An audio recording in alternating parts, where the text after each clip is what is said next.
Cameron from the Golden Piston here, and welcome back to HOTOL. Sorry for not doing these episodes often. It can be kind of hard to make them, so I wanted to take a bit of a break on working on it. Don't worry, the series will still go on, as you can see.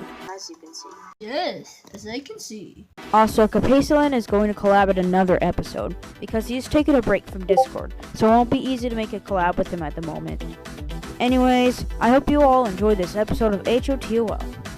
Today's episode, we return back to the USA after 3 episodes, because we are going to be doing King World Productions.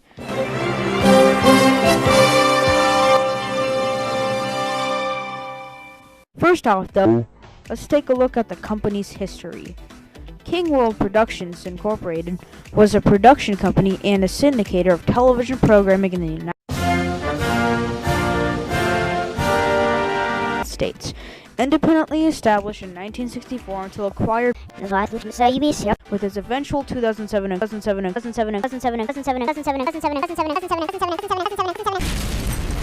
corporation into CBS television distribution. The company continues to exist on paper as an intellectual property holder under the moniker of KWP Studios. Copyright for TV shows like The Rachel Ray Show.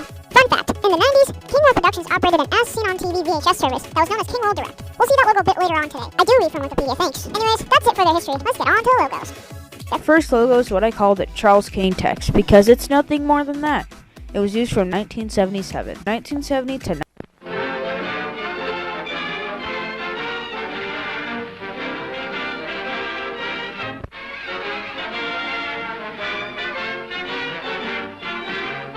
This logo is pretty boring, I have to say. We do have to expect these kinds of logos to be the first logo though, because they might not. Remember, this was used during the company's beginnings. Not very much else to say. Next up, we have the KWP crown, used from 1984 to 1977. First up is the normal one.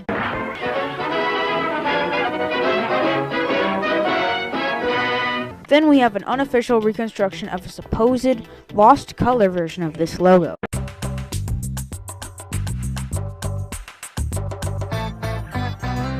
This logo is a whole lot better than previous, because it animated unlike the previous. We also have a logo design, a good logo design. The music doesn't, but it was used until 1977, which is not the best time to be using that kind of logo. They should have used this logo, and I call it the King World Star. It was used from 1984 to 1991. First up, we have a normal variant.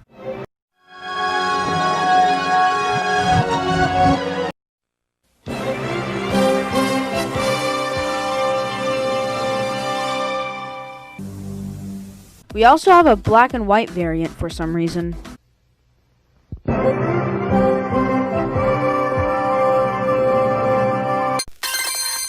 This logo is my absolute favorite from this company. The color palette is very nice, and the animation is outstanding. The music too, it's also quite epic. This entire logo just screams 80s in a way, and I love logos from the 80s. The texturing and shine is also a nice touch. Overall, this logo is one of my favorite logos of all time in the USA. Now it's time for a not very good logo. I call it the King World Searchlights. It was used from 1990 to 1999 and has a few variants. I don't like listing off variants that much, so I'll just play them all.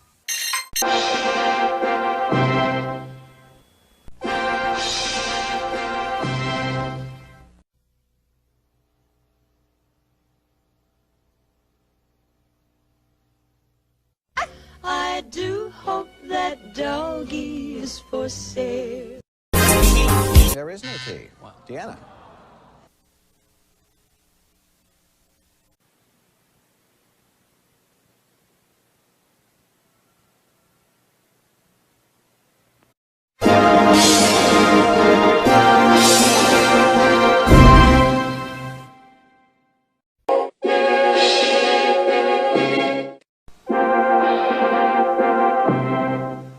This logo is Shut your mouth, you mediocre. clarinet player. Mediocre? The colors look terrible and washed out. You can't tell me that's red. All the other colors are washed out also. The animation is barely anything other than searchlights and a blinking star. Sure, there is a little more in the long version, but most people much longer than this piece of Let's just